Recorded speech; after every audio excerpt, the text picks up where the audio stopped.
They always said the hottest heat didn't come from the sun. It came from the Georgia pavement. That morning, the asphalt outside Monroe Executive Airfield looked hot enough to fry an egg. Jalen Brooks wiped the sweat from his forehead with the back of his hand, tossed the empty water jug onto the cart, and kept pushing.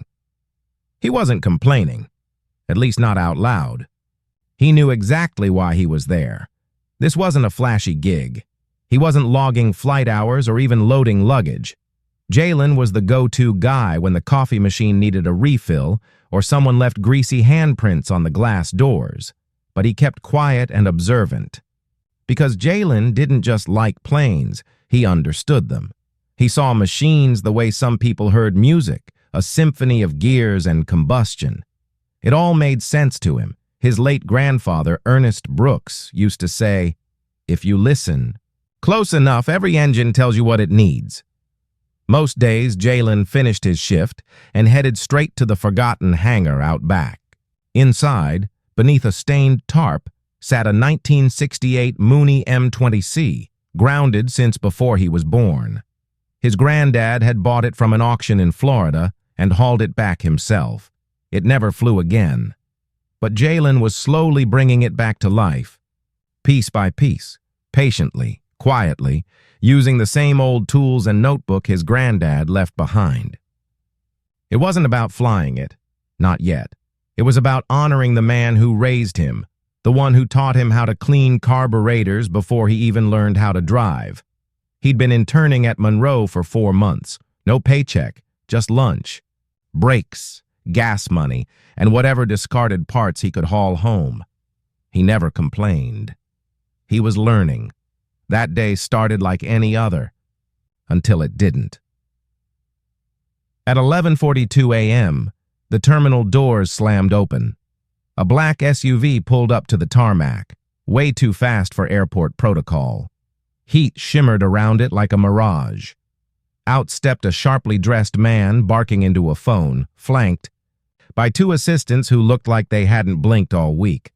Jalen didn't know who the guy was, but he could tell someone important had arrived.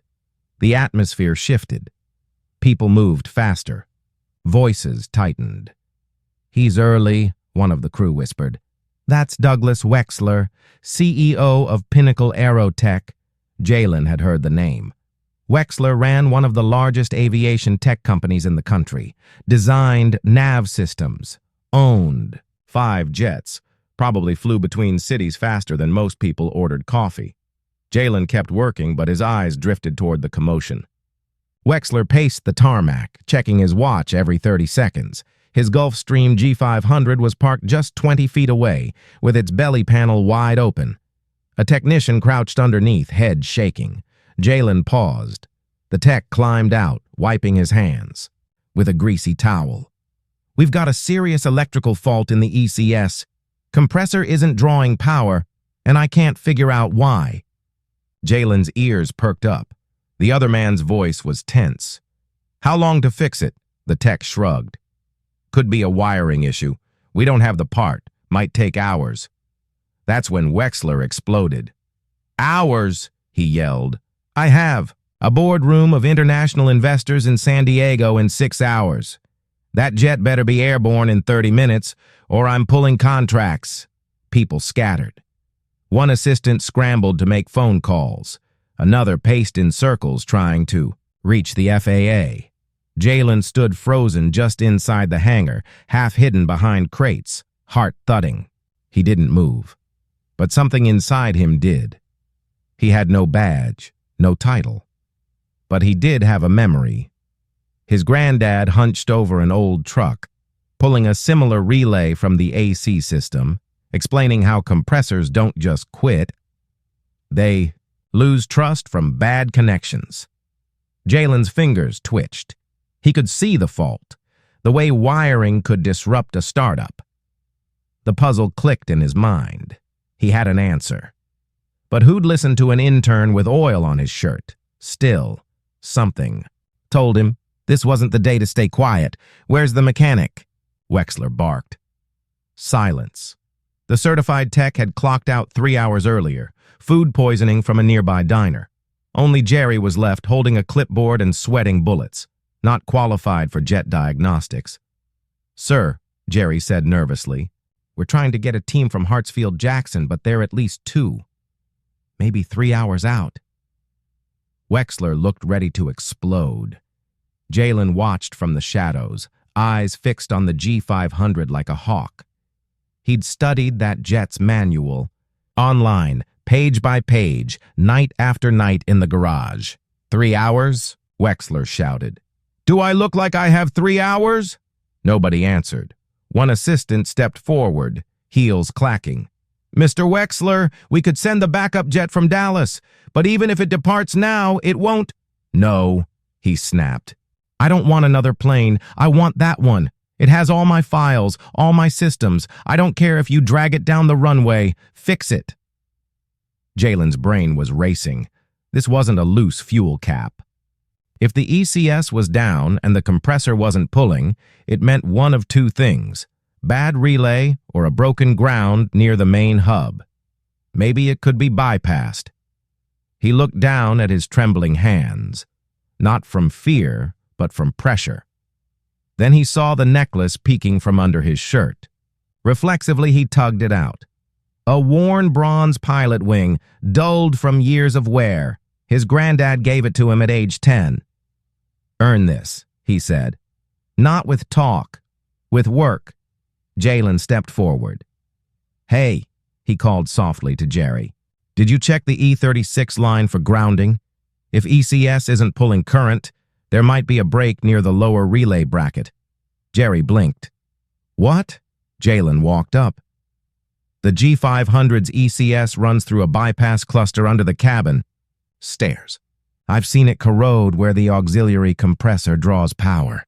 If it's not pulling voltage, that's your problem." Jerry stared at him. "Kid, what are you—" "I'm saying your jet won't fly because someone missed a corroded splice."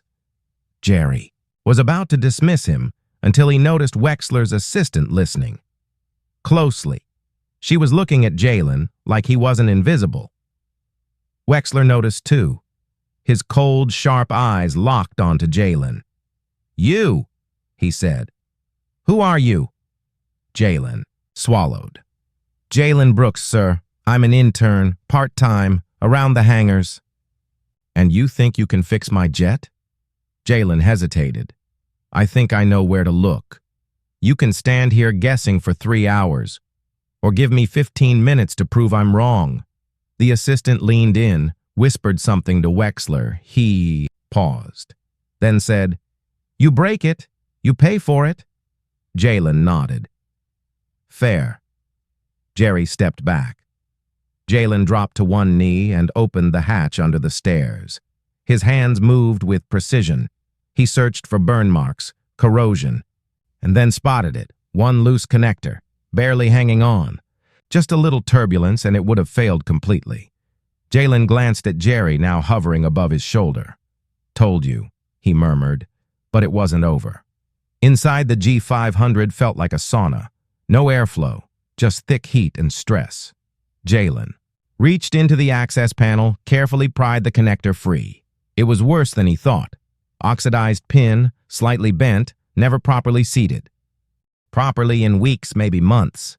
Jerry watched from the side, arms folded but eyes unblinking. "You sure about this?" he asked under his breath. "No," Jalen replied, not looking up. "But if I'm wrong, your jet's still grounded. If I'm right, it flies." He reached into his back pocket and pulled out a small screwdriver. Not from the hangar, but from his personal set. It had initials scratched into the side, EIE Nest Brooks. He filed the pin just enough to reseat it, tightened the crimp, then wrapped it in a replacement seal he'd swiped from an unused panel box earlier that morning. It wasn't pretty, but it was solid, reliable. Jalen double-checked everything, then checked again. "You ever done this before?" Jerry asked. Jalen paused. "Not on a Gulfstream, but I did a similar fix on an old Piper Cherokee once. Heat shorts out wires the same way whether you're rich or not." "Still," Jerry muttered, "you ain't certified." "Nope," Jalen said, standing up. "I'm not." He pushed the hatch, shut, locked it down, and stepped back. Jerry looked nervous, like he was standing too close to fireworks. "You really think this will work?" Jalen looked over toward Wexler and the assistant, both watching from 10 yards away like spectators. At a match they hadn't paid to see. "I guess we're about to find out." Wexler shouted, "Get it started!" The assistant motioned to the pilot, who had been standing near the wing pretending not to eavesdrop. He nodded, climbed aboard, and slid into the cockpit. Jalen and Jerry stayed outside, watching. The engines didn't fire immediately. There were clicks, a whine, pressure shifting, then a sudden roar, low, steady, powerful. The left turbine came alive, then the right. Then the cabin lights flickered on. The AC began humming. Cold air drifted from the open door. Jalen felt his shoulders drop for the first time all day. He turned toward Jerry, who blinked like someone had just slapped him with a textbook. "Well, I'll be..." Wexler walked over slowly, adjusting his tie like he was calming himself. His expression wasn't angry anymore, just sharp. "Focused. You did that?" he asked. Jalen nodded once. "Yes, sir." "You're how old?" 17. "You certified?" "No, sir."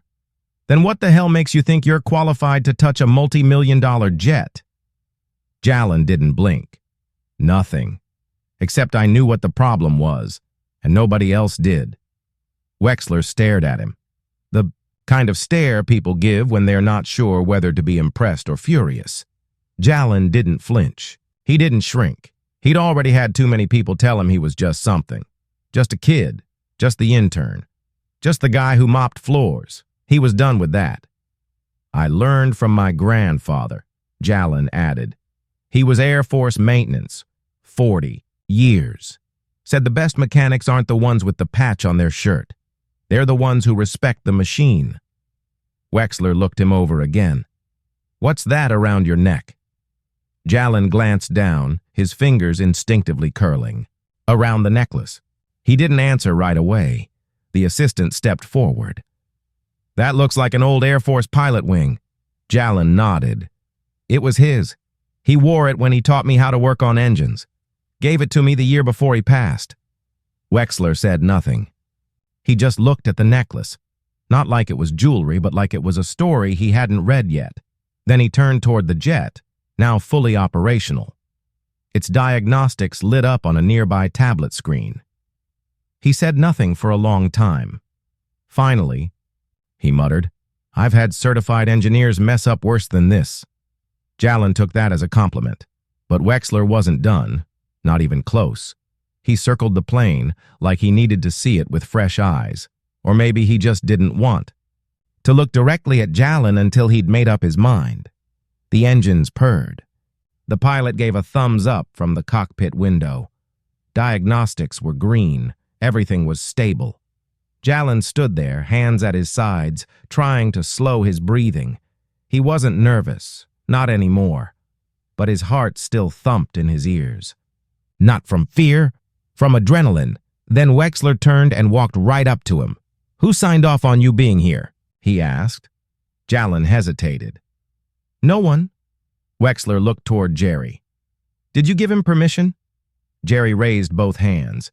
"He asked to take a look. I didn't think he'd actually do anything. He just fixed it." Wexler looked back at Jalen. "So you just saw the problem, knew how to fix it, and jumped in?" "Yes, sir." "You could have damaged a $50 million jet." "I know." "You could have fried the ECS, caused a safety failure." "I know." "You could have lost me the entire trip." "I know that too." Jalen didn't say it with arrogance. He said it like someone who had already walked through every worst-case scenario in his mind, fixed what had to be fixed, and made it through the other side. Wexler studied him for a long moment. Then his gaze dropped to the necklace. "Your grandfather, you said he was Air Force?" "Yes, sir. Ernest Brooks. 22 years in aircraft maintenance. Taught me everything I know." Wexler gave a slow nod. "I remember those wings. My father was Navy. Different style, same meaning. You don't wear those unless you've earned them. Jalen nodded. Silence stretched between them, not awkward, just heavy, like there were decades of meaning held inside that small bronze emblem, and they both recognized it. Wexler motioned for him to follow. Walk with me. Jalen didn't hesitate. They moved. Across the tarmac, away from the assistants, the noise, the hangar. I've seen a lot of kids try to impress me, Wexler said, voice lower now. Most of them show up with degrees they didn't earn, resumes borrowed from a friend, confidence they've got no right to have. You showed up with grease on your hands and zero excuses. Jalen shrugged. Didn't have time for excuses. Wexler gave a smirk. Right answer. They stopped near the loading ramp. Wexler leaned on the railing.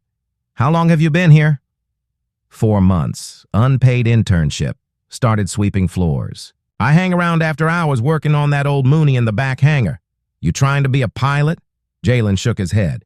I want to be the guy they call when the pilot's scared to fly. Wexler raised an eyebrow. That's a bold thing to say. It's what my granddad used to say. Pilots get medals. Mechanics keep people alive. He liked being behind the scenes. Said there's pride in knowing no one notices, because that means you did your job right. Wexler nodded slowly. Sounds like he was a wise man. He was. Jalen didn't say that sometimes he still talked to him. That he had a notebook full of hand-drawn diagrams and blocky handwriting. That fixing engines sometimes felt like a conversation with someone who wasn't gone. Wexler stood, faced him directly. Let me ask you something, Jalen. Why are you here working for free when you could be getting paid fixing things somewhere else? Jalen met his eyes. Because here I get to stay close to the thing I love, the one thing that makes sense. Planes don't lie. They don't fake it. Either they work or they don't. If something's broken, you fix it. If it's not, you leave it alone. Wexler didn't answer at first. Then he gave a small laugh, not mocking, more like remembering. You remind me of someone I used to be. Jalen stayed quiet. Wexler's face shifted slightly, a flicker of something personal behind the CEO mask. Then it disappeared. He reached into his blazer, pulled out a card, and held it out. Call this number tomorrow. Ask for Marlene. Tell her I want you in Dallas next weekend. No promises. I just want to see what you can do with a real team, in a real hangar. Paid. Jalen stared at the card. You serious? I don't joke about jets, Wexler said, or potential. Jalen took the card. His fingers were still greasy, smudging the edge, but he didn't care. I'll be there. Wexler nodded and walked back toward the plane. Jalen stood still for a moment, card in one hand, necklace in the other. This wasn't the end of something. It was the start of something bigger than he'd ever pictured. Back by the jet, the air had cooled. The ECS was back online, air flowing through the cabin like the glitch had never happened. The pilot was by the stairs, scrolling through diagnostics. Everything checked out. Jerry was still standing off to the side, arms folded, watching like he'd seen a ghost do surgery. One of the assistants walked up to Jalen, handing him a cold water bottle and a look, half awe, half disbelief. You really pulled that off, she said. Jalen twisted the cap open and took a long drink. Yeah, I guess I did. She leaned closer, voice lowered. Do you know how many people would have just stood back and waited for the real expert? You didn't even hesitate. Jalen looked toward the hangar, then down at his hands. Wasn't the first time something looked broken and no one wanted to touch it.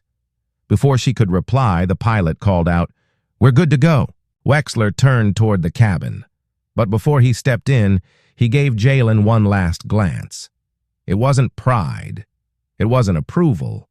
It was the kind of look someone gives when they've seen something they'll never forget. The CEO vanished into the jet, the door sealing behind him. Jalen watched the stairs fold and lock in place. Then the engines roared louder. The G500 began to taxi slowly toward the runway. He stayed where he was, eyes locked on the jet, like it wasn't just a plane. It was carrying something that started today, something heading to places he hadn't even dreamed of yet. Jerry stepped up beside him. "Guess it worked," he said. Jalen didn't reply. He was still watching the sky. "You looked like you belonged under that jet," Jerry said. Jalen gave a faint smile. "Felt like I did." Jerry gave his shoulder a light pat. "Don't know what's next for you, kid, but it ain't sweeping floors." They stood together, in silence, watching the jet gather speed, wheels kissing the runway before lifting smoothly into the hot Georgia sky. Jalen shaded his eyes, tracking it until it faded into a speck of blue. The assistant in tortoiseshell glasses stepped up, beside him again. "So what are you going to do with that card?" He pulled it from his pocket and held it to the light. Just a name, a number. Marlene. But it felt heavier than anything he'd held all summer. "I'll call it," he said softly. She nodded. "Good. You should." Jalen didn't reply. He didn't need to. The plane was gone now, but the airfield still buzzed with a strange, lingering energy. Around them, the crew got back to work, refueling planes, cleaning spills, checking manifests. Jalen headed back to the hangar alone. Inside, the old Mooney M20C still sat under its tarp, untouched, still broken. But something was different. He approached the plane and laid a hand on its fuselage. His fingers curled into a loose fist, and he tapped twice, a habit picked up from his grandfather. "Almost there," he whispered. He sat down on the rolling stool and opened his notebook. The pages were worn, filled with sketches and scrawled notes. There was one he always returned to when he needed grounding, a phrase written in block letters above a diagram. "Learn the silence before the roar." He read it again, then closed the book. Outside, the sun was beginning to set. Long shadows stretched across the hangar floor. He stayed like that for a while, letting the moment sink in. Not everything had changed, but something had. The necklace around his neck felt warmer, not from the sun, but from meaning. And tomorrow, the card in his pocket might just be the key to everything he'd been chasing, without even realizing. Jalen showed up to the airfield the next morning like it was any other day. Same boots, same shirt, same backpack with a crumpled peanut butter sandwich inside. But people looked at him differently.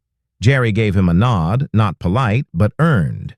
Someone from the office handed him a fresh cup of coffee. He didn't even drink coffee, but he accepted it anyway. It felt like a trophy. He sat near the hangar's side door, where sunlight slipped through a crack in the frame. In his hand, the card from Wexler, edges slightly worn from how often he'd turned it over. He didn't call right away. Instead, he walked back to the Mooney, pulled off the tarp, climbed up onto the wing and sat, legs swinging over the side. That plane had been his whole summer, a quiet project, a private mission. But that moment with the G500, it felt like a locked door had swung wide open. He looked out at the airfield, remembering Wexler's face, not when he was yelling, but afterward. The way his voice changed when he saw the necklace. Jalen held it now, rolling it gently between his fingers. He could still hear his grandfather's voice. "Most people fix problems by accident. You solve them. You see them before they land." He didn't know if he wanted to be a pilot, a mechanic, or an engineer. The title didn't matter.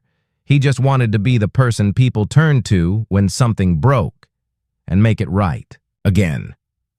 His phone buzzed, an unknown number. He let it ring twice, then answered. "Hello?" A clear voice replied. "Jalen Brooks?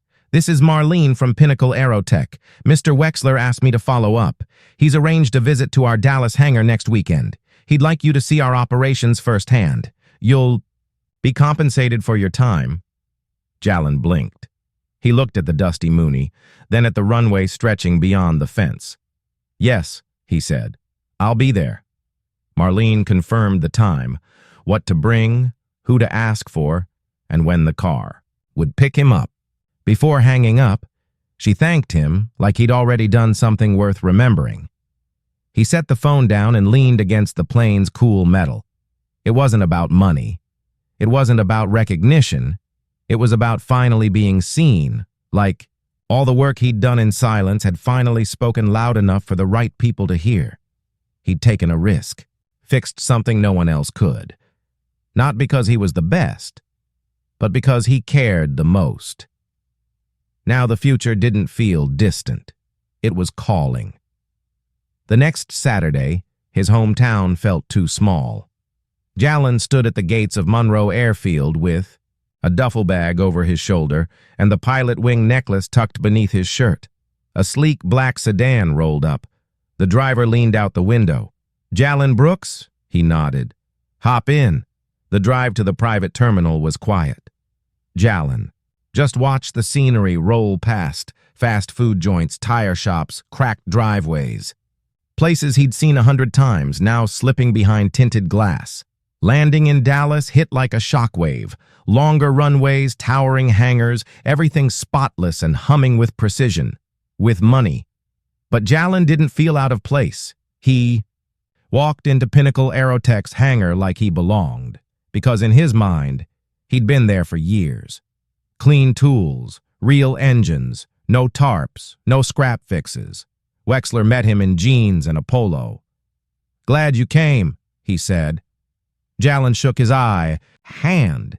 Then came introductions to engineers, techs, flight testers. No one questioned his age. No one looked down on him. Wexler had made one thing clear. Jalen wasn't there to learn. He was there to show. In the next 4 hours, Jalen diagnosed 3 electrical issues on a twin-engine mock-up, recalibrated a faulty readout system, and spotted a design flaw in a prototype fuel line routing. By the break, 2 engineers were following him around, asking questions. One even offered to trade toolkits.